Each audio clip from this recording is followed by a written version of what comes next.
On the night of January 2016, Maria Delgado, a 26-year-old single mother, was making dinner for her son when her world shattered. A loud knock. Then another.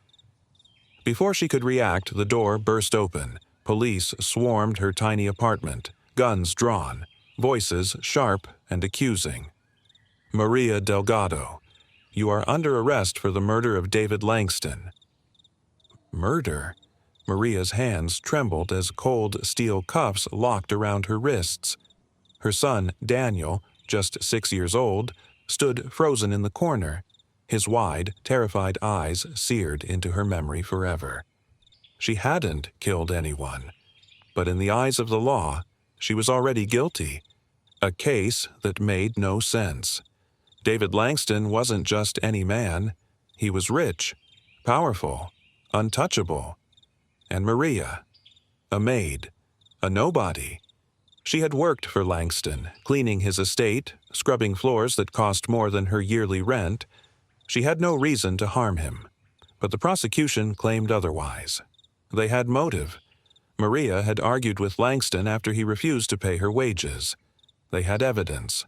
A gun found in a dumpster near her home, covered in her fingerprints. And they had a witness, Robert Calloway, Langston's business partner. He swore he saw Maria at the scene the night Langston was shot. The jury took only 6 hours to decide. Guilty. Life in prison. Maria's world went dark. Prison wasn't just a sentence, it was a slow death. Maria was thrown into a world where cruelty reigned. Guards who treated her like filth. Inmates who saw weakness as an invitation. She learned to survive, to keep her head down, to swallow her pain. But nothing hurt more than losing Daniel. He was placed in foster care, shuffled between homes. Letters went unanswered, calls ignored. The last update she received? He had been adopted, a new family, a new name. She cried herself to sleep every night, picturing his little face, now a stranger's son. Her first years inside were a blur of hopelessness. The walls closed in, pressing her into an existence she hadn't chosen. She was assigned to kitchen duty, where she spent long hours scrubbing trays, the monotony suffocating. But then came the threats. Other inmates targeted her, some for sport, others because of the murder charge. She was jumped twice, left with bruises and a cracked rib. The guards? They looked the other way. One day, she found herself staring at a razor blade, wondering if it was better to just disappear. But then she thought of Daniel, of his tiny hands clutching hers, of the promises she had made to always fight for him. She had to keep going. For him. Maria eventually found solace in the prison library where she spent hours reading legal books, determined to understand the system that had failed her. She met other women who had been wrongfully convicted, and together they became each other's strength. But the pain of losing her son never faded. Every night she wondered where he was, if he remembered her, if he hated her. Meanwhile, Daniel had spent years being tossed between foster homes. Some were kind, most weren't. By the time he was 12, he had learned not to get attached, because every time he did, he was sent away again. He heard the whispers. His mother's a killer. He tried to block it out, but the doubt crept in. What if it was true? What if she had done it? At 16, he aged out of the system, alone, no family, no roots. He worked odd jobs, barely scraping by. Some nights he slept in his car, others on a friend's couch. The world had been unkind to him, and he had learned to trust no one. But then a letter arrived, from Samantha Rhodes, a journalist, a woman who believed his mother was innocent.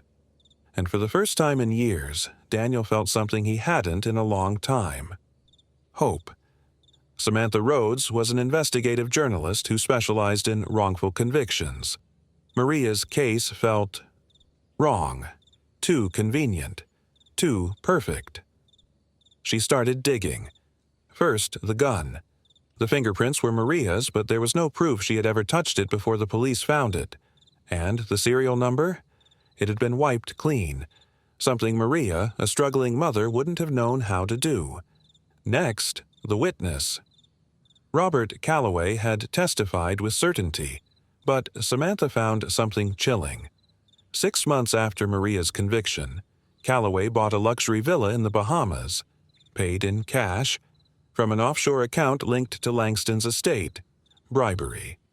And then Samantha found the final piece, a security tape, buried deep in the archives of Langston's office building, untouched for years.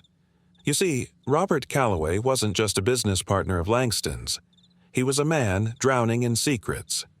For years, he had built his wealth through deception, fraud, money laundering, a network of crime so vast that even Langston himself had begun to see him as a liability. Langston had wanted out. He planned to go to the authorities, expose everything, and cut Calloway loose before the walls came crashing down. But Calloway was a man who refused to lose, so he silenced Langston first. On the night of the murder, Calloway had entered Langston's office, his mind made up.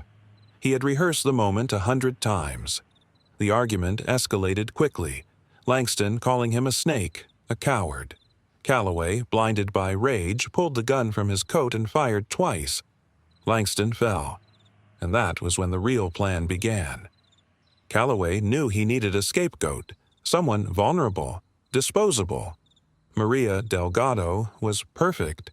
She had already been in conflict with Langston. She was an outsider, poor, defenseless. He planted the gun, paid off a corrupt judge, and gave false testimony to seal her fate.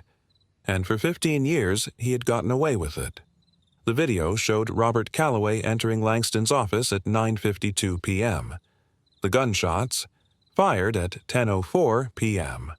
Maria, nowhere in sight. Maria's case was reopened and the courtroom was packed. Samantha sat beside Daniel, watching as the prosecution struggled to defend the lies they had built their case on. The tape was played. Gasps filled the room. Maria Delgado was innocent. The judge overturned the conviction. Maria, in tears, collapsed into Daniel's arms. Robert Calloway was arrested on the spot. He confessed within hours. And then another name surfaced. Calloway admitted to framing Maria, but he wasn't the only one involved. Another name came up, Richard Bennett, a judge, a man who had overseen Maria's trial. Samantha had noticed something strange before. Why had Maria's trial been so rushed? Why had no one questioned the evidence? Because Bennett had made sure of it.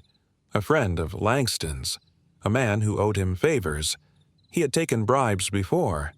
And Maria's conviction? Just another transaction. Samantha exposed him, too.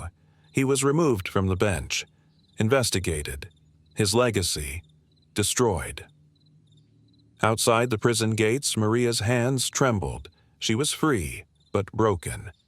Then she saw him. A man. Taller now, stronger. But his eyes, the same deep brown as the little boy she had left behind. "Daniel." Her son nodded. His lip quivered. And then he ran to her, collapsing into her arms. 15 years of pain, gone in a single embrace. Maria Delgado lost 15 years, but she refused to lose herself. Maria wasn't just going to walk away. She had lost 15 years of her life. She had lost her son, and someone had to answer for it. With the help of attorneys, she filed a lawsuit against the state for wrongful conviction. The battle was long, painful, but she refused to back down. Public outrage exploded. The judge who oversaw her case, who had ignored evidence that could have saved her, was investigated for corruption and forced to resign. The police officers who manipulated the case were suspended. But Robert Calloway? He got what he deserved. Life in prison, no parole. Maria also sued for damages, receiving a multi-million-dollar settlement. But money couldn't return the lost years. It couldn't give back the time she had missed with Daniel. Yet she used it to start a foundation for the wrongly convicted, ensuring that no one else would suffer what she had. Freedom was overwhelming. The world had changed. Technology, culture, even the streets she had once walked felt unfamiliar. But the hardest part was Daniel. He wasn't a little boy anymore. He was a grown man, cautious, unsure if he could trust her. Maria knew she couldn't make up for lost time, but she could start anew. She moved closer to him, giving him space but always reminding him she was there. Little by little, he let her in. One evening, as they sat on a park bench, Daniel finally spoke the words she had been waiting for. "I believe you."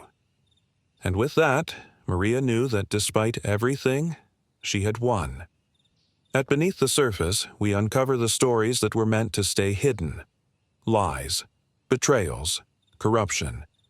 Because the truth is never what it seems until you dare to look beneath the surface. Are you ready to uncover the untold, to see beyond the lies? Then like, share, and subscribe for more.